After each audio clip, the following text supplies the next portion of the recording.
Hi, my name is Amy Kuruvilla. I'm an Anglo-Indian Australian who is passionate about freedom, justice, and shifting mindsets.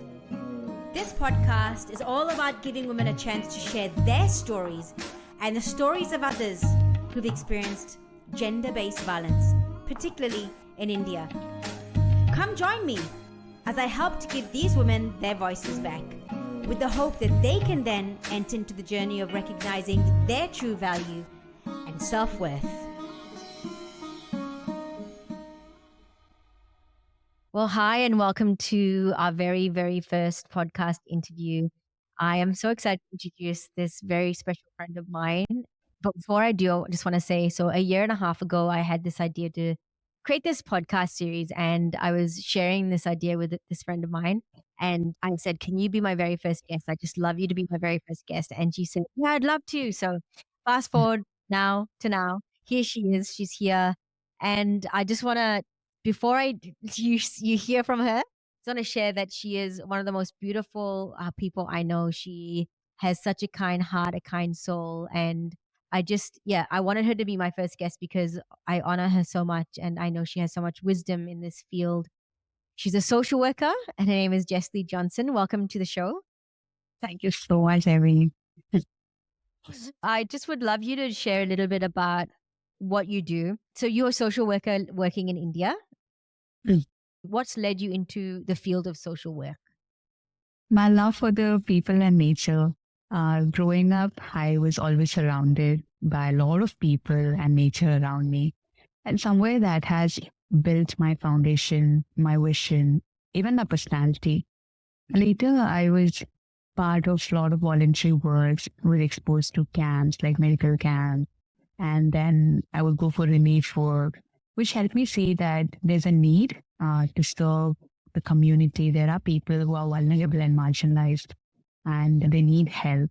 So I did Bachelor of Social Work. And while I was doing that, I felt a calling I felt a passion in me to create an impact in children and mental health, after which I did Masters of Social Work, in which I specialized in medical and psychiatry. Yeah, so we've talked about this before, but I'd love you to share with our listeners because a lot of them are from the West.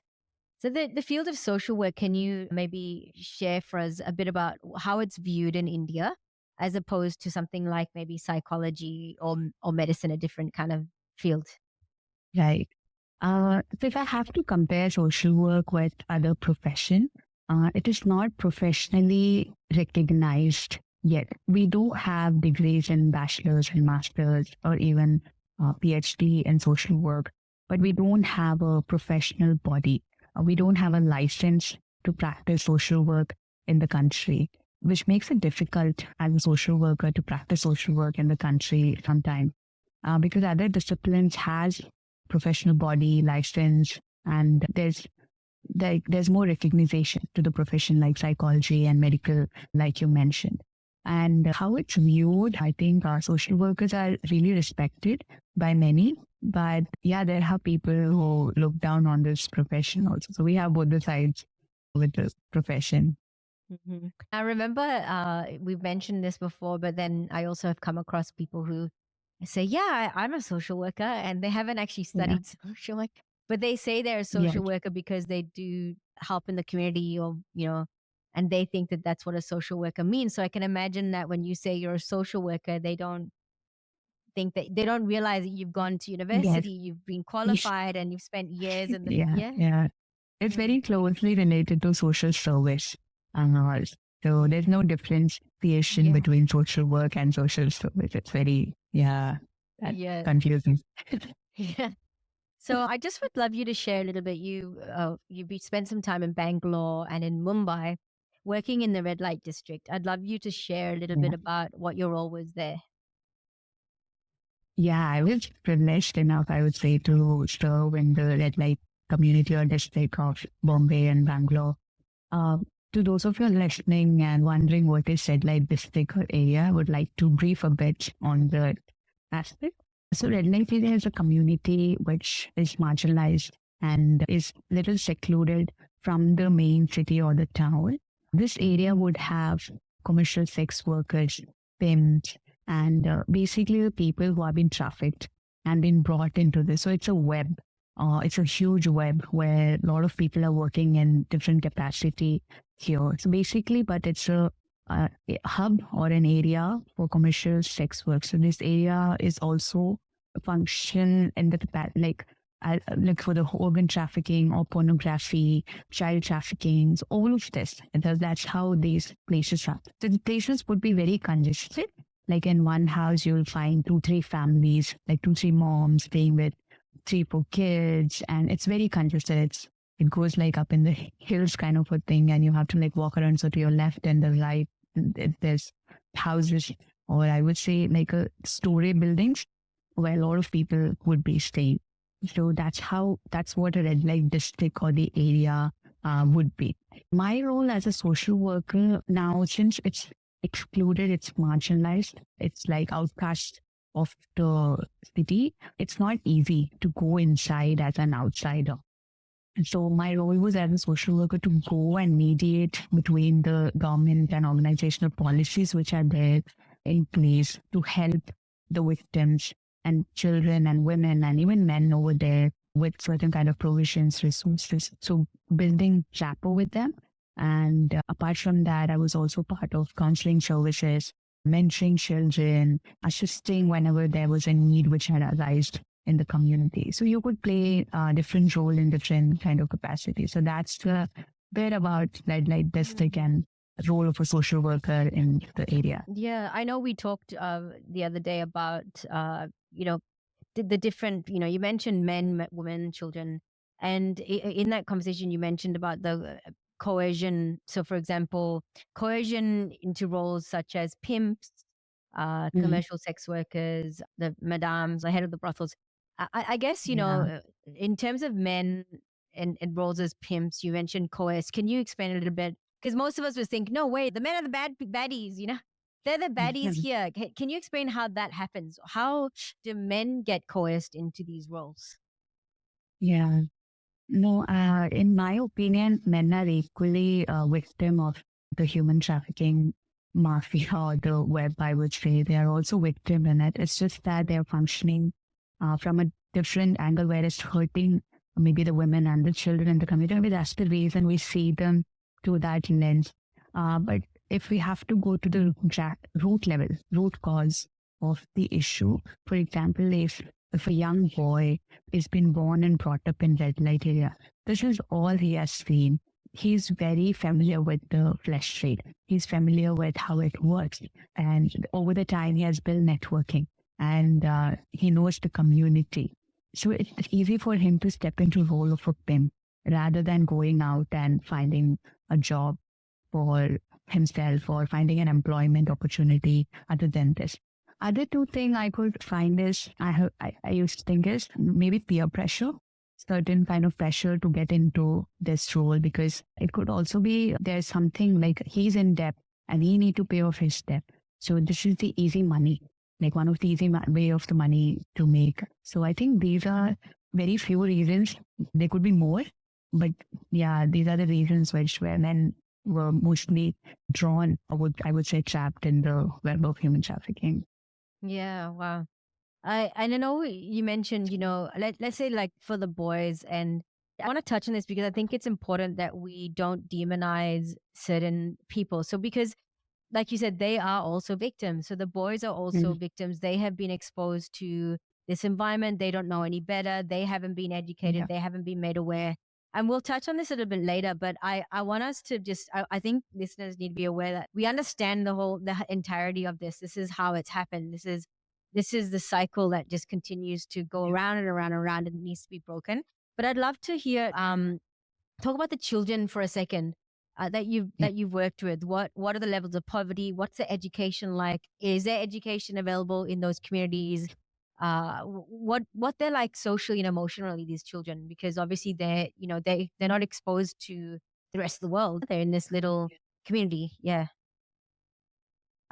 Now you would have got a little idea how the red light area is and how actually it is not a part of the normal society where there's a different routine. So let me tell you, red light areas or districts are not at all child friendly. They see, they hear, they feel things which is very hard for a young mind to comprehend and even to process why it happened, what happened, and what can I do. They have a lot of questions when they see and go through certain things. So after a certain age, most of the kids there are traumatized by one or the other way. Either they themselves would have experienced something or they would have witnessed somebody else experience something. So the trauma becomes a part of their life now with time. Talking about the economic aspect of this community, definitely there are economic constraints. So basically the mothers who are into flesh trade or who are working as a commercial sex worker, they have a debt. So one of the aspect how it works in red light area is that the reason why they are not able to move out, you might be wondering why just don't she move out of that area if it's not safe. Let me tell you, they would be in huge debt. The debt they need to pay back. Otherwise, the life and the entire family could be at a threat. So to pay off that debt, they engage in commercial sex work and all of it. Now, when you are in that mindset, barely getting by, having to pay off the debt, I think child's education comes as the last need of the family. But I have to mention that I've seen mothers who wanted their kids to move out of the red light area, like they would put them in shelter homes run by government or the organization, and they wanted good education for their kids because they know it's not the area my kid needs to grow up. So that's how the economic thing looks like. Emotionally, they're very emotionally intelligent. I have to say they're very, very welcoming, very understanding. They really respect and adore whatever we go and do it over there. And I really honor that from them. So there's a lot of emotional intelligence. They understand, they reciprocate, they're able to resonate with certain things when we say or talk to them and all of it. However, the social aspect of their life is not very good, I would say, because there's not the term itself is not very understood because of the lack of the boundaries, a lot of insecurity, instability in the area. So there's a lot of a need to make them understand that there's, the emotional and social understanding of a human and all of that. Yeah, I'd love to ask you what was like for you as a woman working in the red light districts. You're there as a solo woman in an environment that's obviously quite risky and dangerous for you. But how was that experience for you? Oh, okay. It was a tough call. I had to break a lot of barriers. It's not very normal as a single woman to go inside these areas and work. Yeah, you would be working along with an organization or a part of the government, but still you're going there and as a single or along with the staff. And so it was difficult. I did face a lot of discrimination and societal judgments because it's not very common in families where children go in red light area and, be a part of that because somewhere you also become part of that web. But yes, your intentions are different, your visions and goals are different, but still you're part of that web. So initially I struggled a lot. I couldn't believe there's a world like this, you know me, and all us for like fighting for justice and want result up and then there, So I think I had to learn to wait and to see and to learn from that rhythm, from the routine that they have. Results were not very spontaneous. There was a lot of patience and perseverance. And so it has taught me, I think, as a person also quite a lot. But one thing I've seen is that it was very easy for me to build rapport with them. So as soon as we go, they would be celebrating some kind of festival. So there would be cooking. So we are having fun together. We are having food. Yeah, Red Light Area also has that side also where people do get together and they do celebrate festivals and very loving community. So it was very good in those aspects. But there were also stories, like you're constantly surrounded by pain and trauma, day in and day out. The stories you listen, oh, this happened, that happened.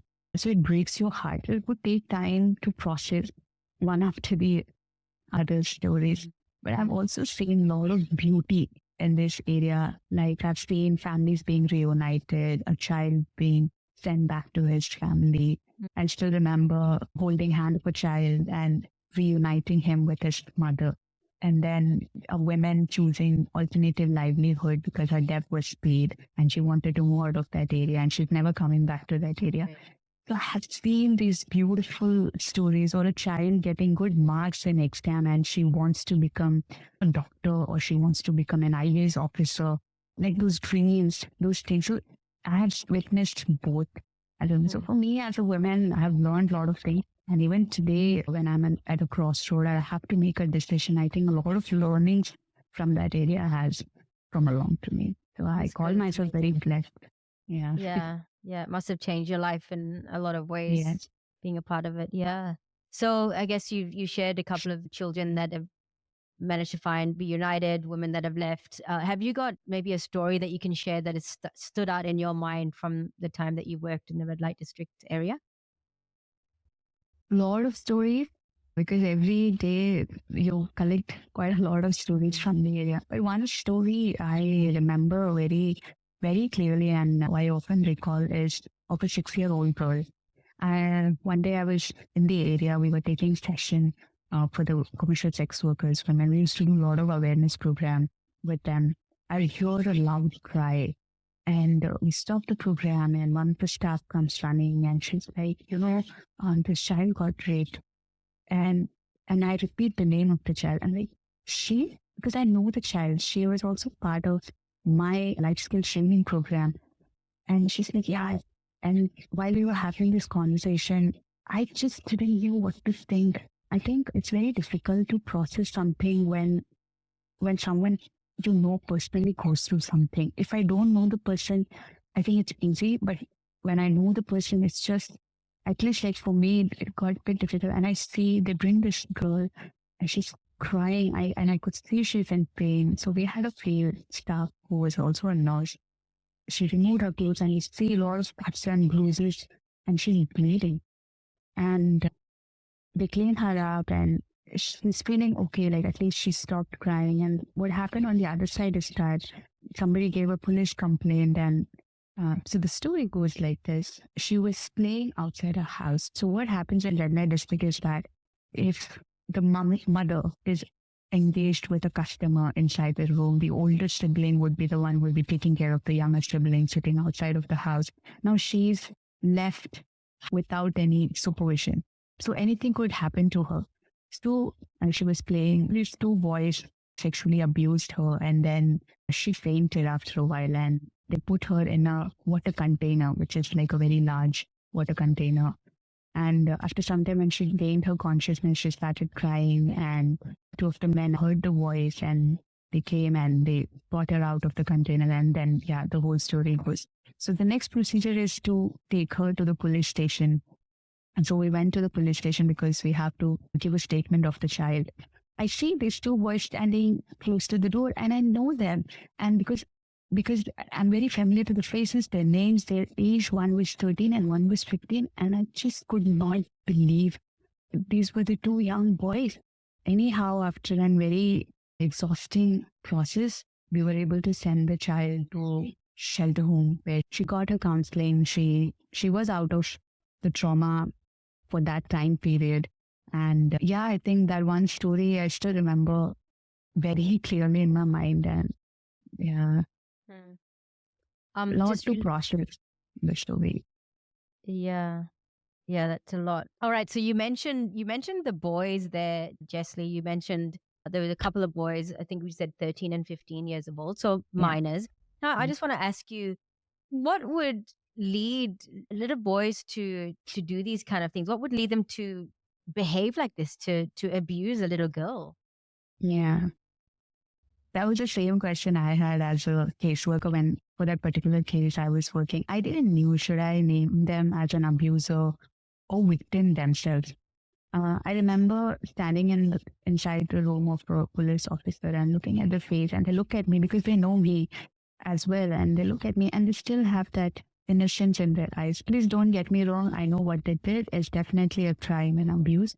But let's think from their perspective. This is all they have seen. This is all they have learned. They live in red light area. They're born and brought up in red light area. This is all they have seen. They don't know whether it's right, whether it's wrong. They saw it and they did it. So in the last 8 years of my experience working with children, I can really say that children are like sponge. They absorb the environment like a sponge. They can also be seen as like a clay. Mold them in the shape you want them to. Easily moldable, easily they learn things from the environment. Because, like I mentioned, the areas are not very spacious. They live with their mother. So what happens when a mother is engaged with the customers? Often these kids wait under the bed or under the cot, and they see, the whole act. Or these kids could be standing in the corner of the room. So this is all they have seen, and they feel that it's normal. This is what we are supposed to do. So they are victim as well, I would say. As a children.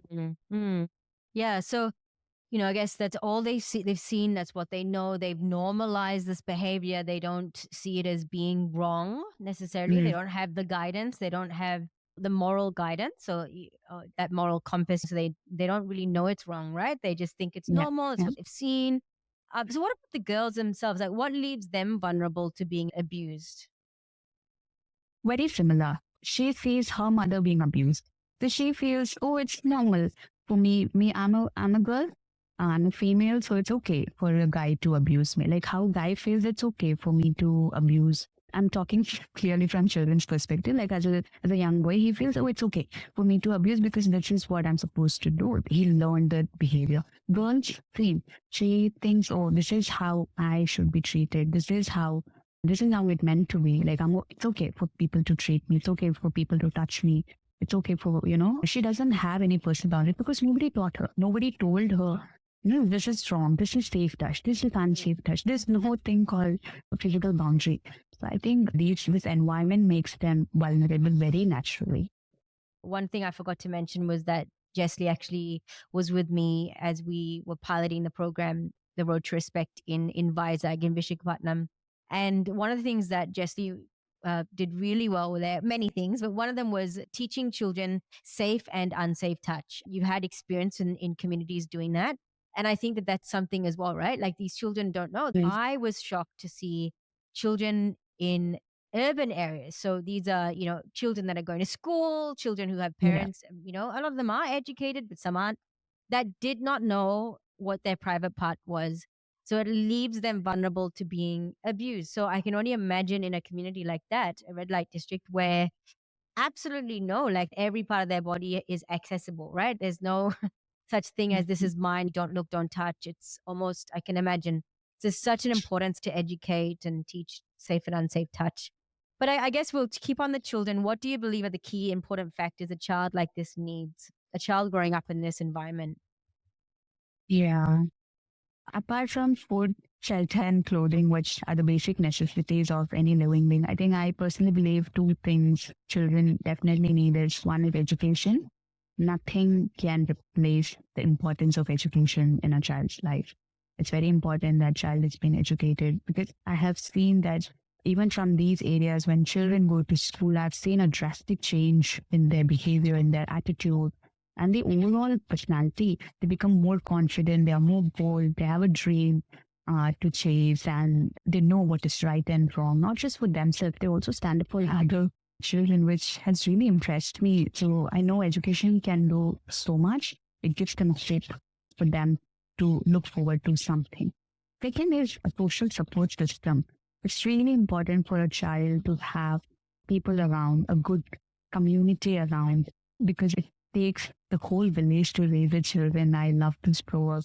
It is true. So a good social support system is always good for the child. Like, for example, we had few children who lost both their parents and they didn't have parents. Or it could also be possible that sometimes parents doesn't have that level of understanding. So they might not be that supportive to the children. But if children have somebody who pushes them, who motivates them, even small affirmation, oh, you did so good today, you were so kind today. Look at you, you're amazing. I think these small affirmations goes a long way, building their self-esteem, confidence, and they know what they deserve in life and what's okay and what's not okay. It gives them understanding because it also gives education, and all of this would give them a good wisdom knowledge and understanding and discernment, of course, over time. So I think these are very important in a child's life.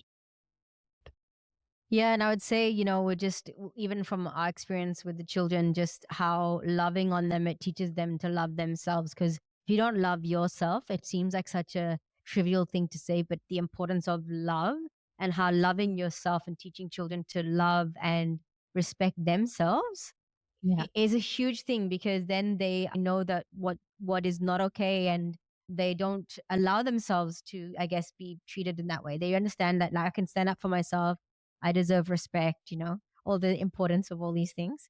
But I just want to Yeah. end with asking this question, which, people listening to this, just they'd be thinking, oh my gosh, this is so crazy. Especially if you've never heard this, you're just thinking, oh my goodness, what can I do about this issue? So for those listening, what's like a call to action here? What can they do? Let's say people in the West, or even people in India who are far removed, that aren't working in the red light district, or what can they do about this issue?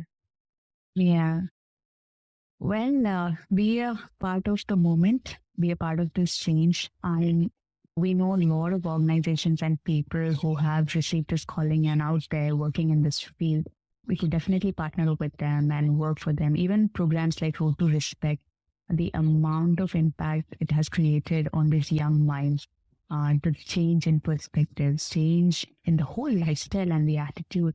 It brings a big difference. We might not see the fruit now, like I always believe in children's life, but definitely they bear fruit when they are an adult and when they are out there in the society. They become the positive influences in the society. So I would say be a part of the change, support, motivate, and use your life to impact people around you.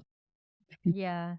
Like we say, we can't all do everything, but we can do something. So for those Something. Yeah. listening that are thinking, wow, I can't go to India, I can't be a social worker, but you can, like you said, be a part of the change in some way, shape, or form. So if you are listening and you're thinking, I'd love to get involved or help out some way, you can get in touch with me. The details will be at the end of the podcast. And if you want to reach out to Jess Lee, just get in touch with me and I can connect you through. If you want to know more about the work being done in India and how you can be a part of making a difference, especially with the children in the red light areas, red light districts, get in touch with us and we can pass you on to the right people who are doing amazing work. I'm sure there are many organizations in India. Yeah.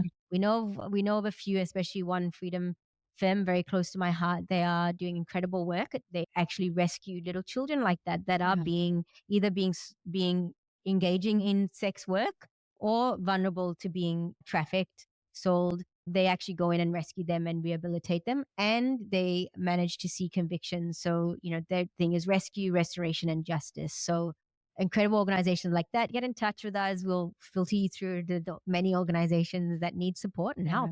Yeah. Just to add on to that, it's a global issue. I know we spoke from one aspect, but it's a global issue and the need is so much. Since I worked in the field, I have seen the support or the partnership, what it has done at the grassroots level. It makes a huge impact. I mean, just because somebody helped or somebody had a heart to serve, one of the women was able to move out of that red light area. Wow. So, I would really encourage everyone to be a part of it in whichever capacity you would love to. Yeah. Well, thank you so much, Jess Lee. I know that you are busy and you've taken the time to share your heart, share what you're doing. Thank you so much. And bless you in the work that you're doing, that you continue to do. Thank you so much, Amy, for having me. It's such a joy. Thank you for listening to the Ruby Road podcast. We hope that you've been impacted by this episode. If you would like to find out more about the Ruby Road Project, you can visit rubyroadproject.com. You can also find us on socials at the Ruby Road Project. If you enjoyed this episode, please share it. We want to spread the awareness of this issue, and we believe that every single person can play a part in breaking the cycle of gender-based violence. That includes you. We'll see you next time.